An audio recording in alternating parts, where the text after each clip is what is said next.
क्रमांक मधलं दुसरं गणित पाहायचं आहे। शाळेतील मुलींसाठी हॉस्टेल बांधायचे आहे। दर 15 मुलींसाठी 2 शौचालये हवीत असे ठरले आहे। 75 मुली हॉस्टेलमध्ये राहणार असतील तर त्या प्रमाणात किती शौचालये बांधावे लागतील। म्हणजे आपल्याला हे गणित तर प्रमाणाचंच आहे। मग प्रमाणाचं गणित असल्यामुळे मग आता आपल्याला किती बांधावे लागतील त्याच्यासाठी आपल्याला काय किती बांधावे लागतील पण काही सांगितलेलं आहे का नाही। म्हणजे आपण x मानूया पहिले। 75 मुलींसाठी x शौचालये बांधावे लागतील।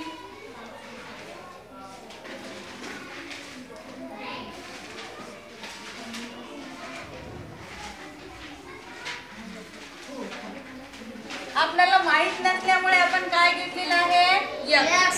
75 मुलींसाठी x शौचालय बांधावे लागतील असं आपल्याला माहित नसल्यामुळे आपण x धरलेला आहे। मग आधी वरती दिलेला आहे 15 मुलींसाठी किती शौचालय हवीत आहे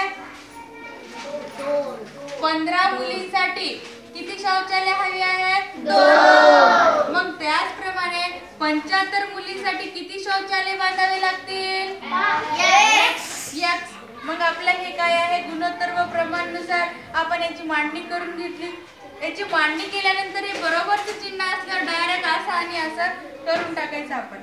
15 गुणिले x बरोबर या दोघांचा गुणाकार करायचा आणि या दोघांचा गुणाकार होतो 75 गुणिले 2 आलं लक्षात।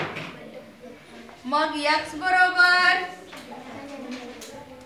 75 गुणिले 2 छेद इकडे गुणिले तिकडे जाऊन काय होतील इथे भागिले मध्ये भागिले 15।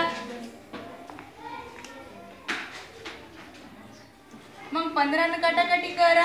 15 च्या पाड्यामध्ये 15 किती कांड्यावर येतात एका आणि 75 किती कांड्यावर येतात 3 5।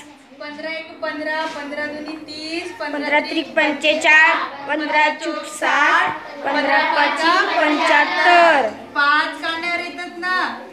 मग इथे किती राहिले पहा मी इथे लिहिते बाकीचा x बरोबर इथे किती राहिले 75 च्या ऐवजी किती राहिले 5 गुणिलेचं चिन्ह जसे असतं तसं इथे किती राहिले 2 आणि खाली किती आहे इथे 1 म्हणजे इथे 1 आहे। म्हणजेच x बरोबर 5 दुनी 10 आणि 10 छेद 1 म्हणजेच किती आलेला आहे 10। मग इथे खाली ओळ लिहायची 75 मुलींसाठी 10 शौचालय बांधावे लागतील कारण की x बरोबर किती निघालेला आहे 10।